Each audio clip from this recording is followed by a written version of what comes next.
The Qatar bid for Manchester United story rumbles on, Jules. Now, as far as I can tell, there's nothing new other than a lot of PR folk putting stories in the papers. Yeah. There's one story like, imagine Mbappe at Old Trafford, a modern gleaming Old Trafford linked by some magical monorail, which all the Qataris are all going to build.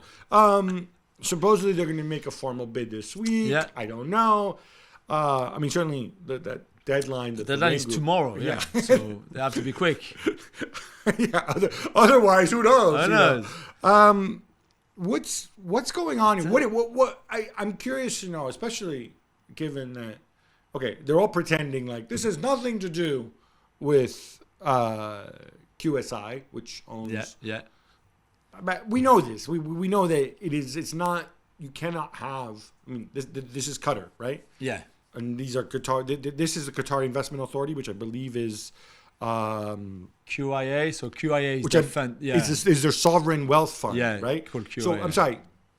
Explain like. One is Qatari Sports Investment. Isn't that linked to the Emir of Qatar? And to the royal it's family? linked to their sovereign fund. Yeah, to the QIA. So it is kind of the same thing. Yeah? The Emir owns it all, basically. The Emir was in Paris for the game on Tuesday, who also met the President Macron. I saw the picture of the Emir. It looked like this might have just been an unfortunate photograph, but check it out. It's online. It looks like there's a bunch of people in a box, and he's like standing by himself in the back of it, as if like he couldn't find his seat. I didn't see. I'm sure it's a mistake. Maybe you arrived late. Sorry, your seat's taken. You can stand in the back. You can stand at the back, but don't, be quiet. I'm really curious to see what's going to happen, and especially how UEFA will respond. Also, what we're being briefed is that UEFA will be fine. Don't worry, they will be okay. They will give the green light for United to be bought by the Qataris. Hey, sorry, on this point, can I say something? Let's see. I've seen the story too, and I know, in fact, I know who's doing the briefing. Yeah, me too. It's nonsense. UEFA can't block this takeover. Let's be very clear on this. All they can do is, if Manchester United and Paris Saint-Germain qualify for the same competition, they can analyze it and say, based on the rules, you can't both participate to the Champions League. Exactly. They can't block the takeover. But we have to stop saying these stupid things just because some PR dude rings you up and tells you something. I know. UEFA are not the Premier League. They say UEFA are not Roger Goodell. They don't have the right. Yeah. I mean, come on, man. Yeah, don't have the power. In other takeover news, Gabi, Jahm Najafi, I'm hoping I'm saying that right, who is a part owner of McLaren Formula One team, is reportedly putting together a bid for Tottenham, valuing the club at $3.5 billion. Does that make sense to you first? And then secondly, do you think that Joe Lewis and Daniel Levy are likely to accept? The club officially is not for sale, officially. Yeah, officially. Right? Look, Najafi, I think he's Phoenix-based. He's Iranian-American. Yeah. He's got this involvement in F1. He is a football fan, supposedly.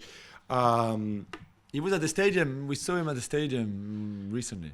Joe Lewis is 86 years old, right? He owns 70% of the club. I mean, I'm wondering from Joe Lewis's perspective, right?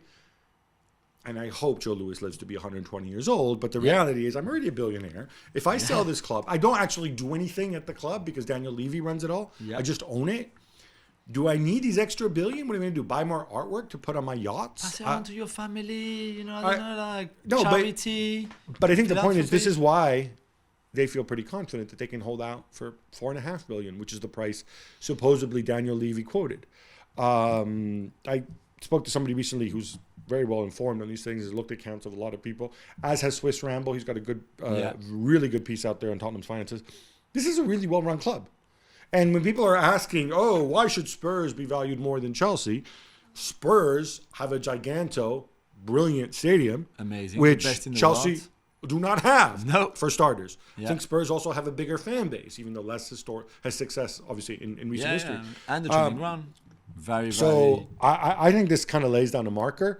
Najafi, I think, would look for, from what I understand, he would look for additional investors as well in terms of structuring the bid. I don't think Levy is under any pressure. I think Levy enjoys running Spurs. So for his bit, he doesn't need to cash in his slice. He'd make $1 billion or whatever it is off this. Yeah, 10% he owns or something. I think more than that. And Joe Louis equally, what are you going to do? Yeah. Like, you can't take it with you, Joe. I know. Thanks for watching ESPN on YouTube. For more sports highlights and analysis, be sure to download the ESPN app. And for live streaming and premium content, subscribe to ESPN Plus.